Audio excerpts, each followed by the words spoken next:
Hello, ഇന്ന് നമുക്ക് നല്ലൊരു ചിക്കൻ മൊമോസ് ഉണ്ടാക്കിയാലോ? അന്ന് ഞാൻ വെജ് മൊമോസ് ചെയ്തിട്ടുണ്ട്. അത് മൈദയിലാണ് ചെയ്തത്. ഇത് ഞാൻ വീട്ടിലാണ് ചെയ്യുന്നത്. അതിന് വേണ്ടിയിട്ട് കുറച്ച് ബോൺലെസ് ആയിട്ടുള്ള ചിക്കൻ ചെറുതായിട്ട് ക്യൂബ്സ് ആയിട്ട് കട്ട് ചെയ്തിട്ട് അതിലേക്ക് കുറച്ച് ഉപ്പും കുരുമുളകും തൈരും കൂടി മിക്സ് ചെയ്തിട്ട് ബട്ടറിലൊന്ന് ഫ്രൈ ചെയ്തെടുക്കുന്നുണ്ട്. ഇനി കുറച്ച് ഇഞ്ചി വെളുത്തുള്ളിയും ചെറുതായി ചോപ്പ് ചെയ്ത് ഇട്ട് കൊടുത്തിട്ടുണ്ട്. ഒന്ന് മൂപ്പിച്ചെടുക്കുക. ഇനി അതിലേക്ക് ചെറുതായിട്ട് കട്ട് ചെയ്തിട്ടുള്ള ഉള്ളി ഇട്ട് കൊടുത്തിട്ടുണ്ട്. ഇനി ക്യാപ്സിക്കം, ക്യാരറ്റ്, ക്യാബേജ് ചെറുതായിട്ട് കട്ട് ചെയ്തതും കൂടി ഇട്ടിട്ട് നന്നായിട്ടൊന്ന് വേവിച്ചെടുക്കണം. ലോ ഫ്ലെയിമിൽ വെച്ചിട്ട് അടച്ച് വെച്ചിട്ടൊന്ന് കുക്ക് ചെയ്തെടുക്കുക.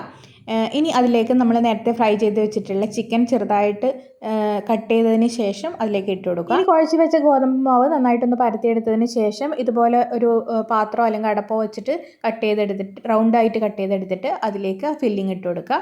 എന്നിട്ട് കിഴി പോലെയോ അല്ലെങ്കിൽ നിങ്ങൾക്ക് ഇഷ്ടമുള്ള ഷേപ്പിൽ മോമോസായിട്ട് ചെയ്യാം. ഇനി ആവി കയറ്റിയിട്ട് നന്നായിട്ടൊന്ന് വേവിച്ചെടുക്കാം. അപ്പോൾ നമ്മുടെ സോസ് നേരത്തെ തയ്യാറാക്കിയിട്ടുണ്ട്. അടിപൊളി ടേസ്റ്റാണ്. വീഡിയോ ഇഷ്ടപ്പെട്ടാൽ ലൈക്ക് ചെയ്യുക, ചാനലും സബ്സ്ക്രൈബ് ചെയ്ത് സപ്പോർട്ട് ചെയ്യണേ.